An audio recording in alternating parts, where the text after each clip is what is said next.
கல்லு மேல செதுக்கு வச்ச கவிதை இந்த நேசம் இப்பிறப்பும் எப்பிறப்பும் தொடரும் இந்த பாசம்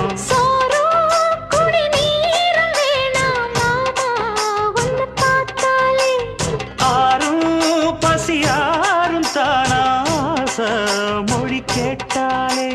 ஒன்ன பிரிஞ்சிருக்க தன்னந்தனிச்சிருக்க அம்மம்மாடி அப்பப்படி என் மனசு ஒத்துக்காது செந்தூர பாண்டிக்கு ஒரு சோடி கிளி கூட